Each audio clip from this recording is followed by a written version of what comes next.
Well, the club had been run, like any traditional rugby league club really, with your standard board of directors. There was different owners through the years. But in 2009 it came to a point where the financial difficulties were such where the club effectively had to fold, and at the time it was in real danger of there being no more Rochdale Hornets. There was a group of visionary supporters who came together and they'd looked into the supporter-owned model of professional sports clubs. Spoke to an organisation called Supporters Direct about it and basically relaunched the club off their own bats and got the club going again.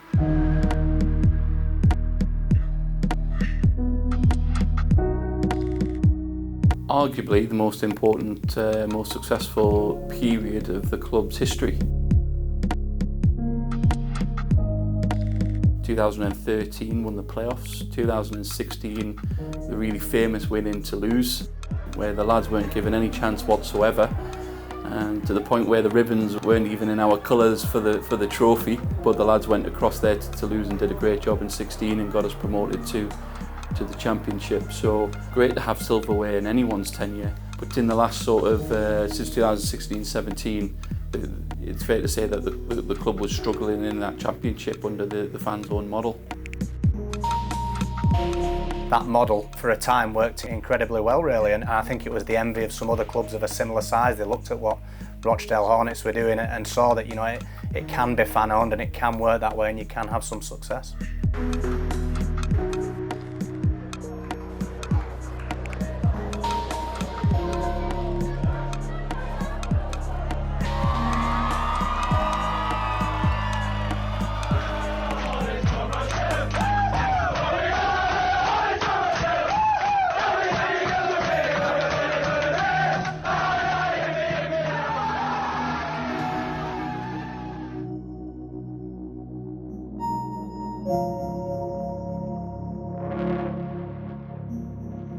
They had good moments and obviously, unfortunately, the bad moments took over the good moments. I think there was a point where fans got fed up, which you would. You're coming to pay to watch a team that are losing. It's never the best. You did see a drop in fans last season due to the losses, but that's time to change. It was a conversation in the first instance with the Chief Executive, Steve Kerr. I think we were talking about a player. Just got on to speaking about how things were going at either end and just started a conversation from there really. And from the outset it was a case of, do you want to get involved? And it was, no thanks, we're not coming out the frying pan into the fire. But as the conversation developed, it was, it started becoming interesting. We had a not quite by chance conversation, it was a little bit by design, where I reached out to Andy, having known Andy at Swinton for some time. He thought he was being asked about sponsorship and pitched him a little bit of an idea around Rochdale, and from that he's come in and he's doing a fantastic job to help settle us down and create a new vision that we can all buy into. So we're really looking forward to the next chapter.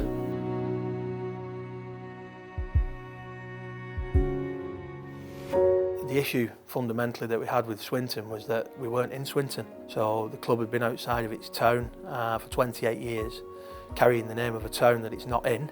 The fan base wasn't growing, it was sort of ageing, and obviously there's a Super League club within that, operating within that town as well. So it was a difficult one to really get any roots down and engage the community and get people coming from Swinton over to come and watch us playing in a different town. So all the things that I could see that we struggled to have at the previous club were in place already at Rochdale.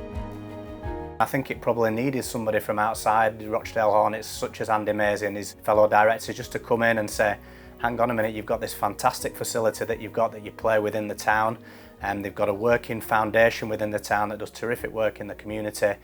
Women's and wheelchair teams there as well. So a lot of the building blocks were in place there. I think they just kind of got away from each other, and it probably needed somebody who had an experience of rugby league to come in and say, look, you guys have actually got a lot going for you. If you can pull this all together and start going back in the same direction again, this can be a really successful club.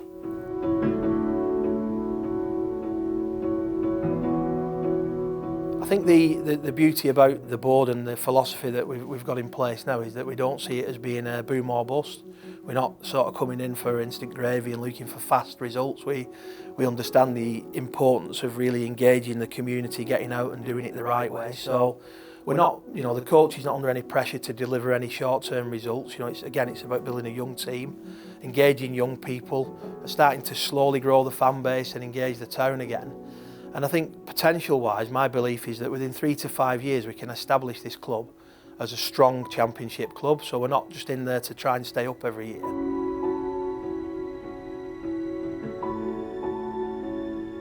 They've recruited some good players in recent weeks especially, and I think there's a real positivity about the club, so if it can, you know, hopefully get in the playoffs, have a bit of a go at the playoffs in League One, I think that will be a successful year and build towards hopefully further strides in the future. We feel that we've put a competitive squad together. Obviously with Martin Ridyard coming on board, it's brought that experience in a pivotal position that we felt we needed. So the goals really, from this club's perspective, is to get some smiles on people's faces, fans enjoying the experiences again and watching a winning team. Moving forward, we've absolutely got to tap into a new era.